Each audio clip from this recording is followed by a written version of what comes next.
Hey everyone, welcome back to the channel. Today we've got another benchmark for you, and this time we're taking a closer look at Shadow of the Tomb Raider. If you know this channel, you already know how we do things. No expensive high-end setup, no freshly bought gaming PC from a brand store. We show you what old hardware can still do in 2026. And I can tell you right now, the result is going to surprise some of you. Before we jump into the numbers, let's talk about the setup real quick. We're running this on an old office PC. Yep, you heard that right. An office machine. Inside, we've got an Intel Core i7 7700, 32 gigabytes of DDR4 RAM, all sitting on an Asus B150 motherboard. Cooling? Just a basic CPU cooler and 2 case fans. No custom loop, no high-end tower, nothing fancy, just a dusty old office case doing its best. The GPU is an AMD Radeon RX Vega 56 with 8 gigabytes of HBM2 memory. This card came out in 2017, so it's definitely a veteran at this point. On the used market, you can grab one for around 60 to 100 euros. The Office PC itself goes for about 80 to 150 euros. So the whole system? Under 250 euros. The whole thing, by the way, runs entirely on Linux. Steam, Proton, done. No Windows, no driver problems, no activation hassle. The Vega 56 runs on Linux with the open source AMD GPU driver out of the box. That's one of the big advantages of this card. Now let's get to the actual benchmark, and our goal here is very clear. We want a stable 60 FPS on ultra settings at 1080p. Why 60 FPS? Because we're using a 60 Hz monitor. Anything above that doesn't give you a visible benefit on this display. We're not trying to squeeze out 200 FPS just to show off. We're aiming for a stable, smooth image at maximum visual quality. Ultra settings, 1080p, 60 FPS, that's the sweet spot for this setup. And Shadow of the Tomb Raider is perfect for this kind of test. It has a built-in benchmark mode, the scene is graphically demanding, and the results are easy to reproduce and compare with other tests online. And that's exactly the point we want to make with this channel. You walk into a brand name store or browse a big online retailer and you see gaming PCs for 599, 649, sometimes even 699 euros. Sounds like a deal at first. But look closely at what's inside. Often you'll find a mid-range GPU, a weak processor, 8 gigabytes of RAM, and the whole thing runs on Windows with pre-installed bloatware licenses that drive up the price.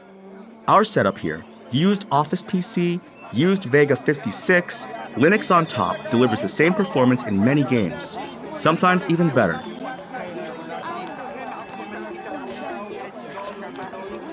This isn't criticism of anyone buying a new PC, but it is a reminder that it's worth taking a closer look before spending 600 euros.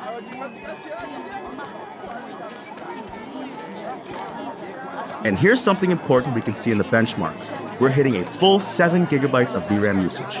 Now keep that in mind when you look at those so-called gaming PCs that some retailers sell. Machines that come with an NVIDIA GT 710 with just 2 gigabytes of VRAM. You can imagine what that means. A game like this would choke instantly. Meanwhile, this used Vega 56, a card from 2017, is fully utilized and delivering real performance. Now let's take a look at the actual test results. We rendered a total of 9,304 frames in the benchmark, which averages out to 59 FPS, so in real-world terms, we can absolutely call this a stable 60 FPS experience. The frame time graph is also very solid. There are some tiny minimal dips at the beginning of each benchmark scene, but aside from that, the line is clean, green, and consistent throughout the entire run. The CPU still has headroom left, the numbers look great, and GPU utilization is exactly where it should be. So for a first benchmark pass, this setup delivers a genuinely impressive result out of RAM. You can imagine what that means. A game like this would choke instantly.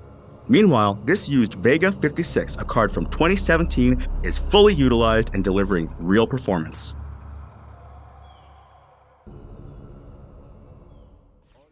Alright, the second benchmark run is now in progress. This is our stability check. The question is, can we hit those 60 FPS again in a full back-to-back run? I'll let the benchmark play for a moment so you can enjoy the scene, and I'll be back in a moment with the final result. And as always, you'll find the full setup listed in the description.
And we're still seeing stable 60 FPS.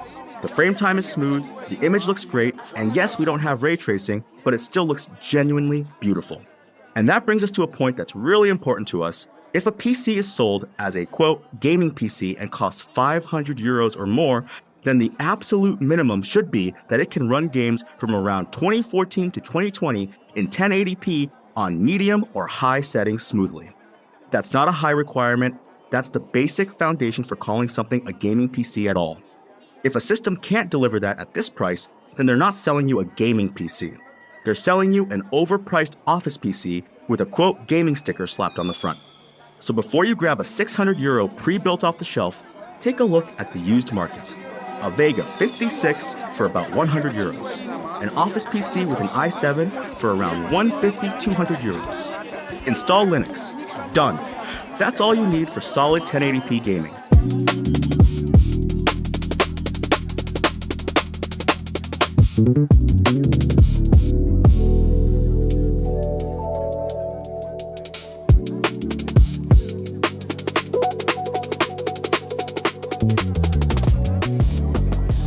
But before we wrap things up, take one more look at the screen.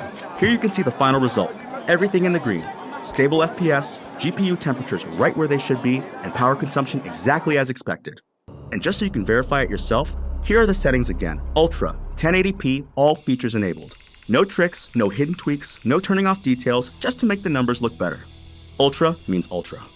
That was the Shadow of the Tomb Raider benchmark here on the channel. If you enjoyed the video, give it a thumbs up, and don't forget to hit the subscribe button, it helps the channel a lot. Let me know in the comments which game we should test next. We've got plenty more coming. See you in the next video. Bye.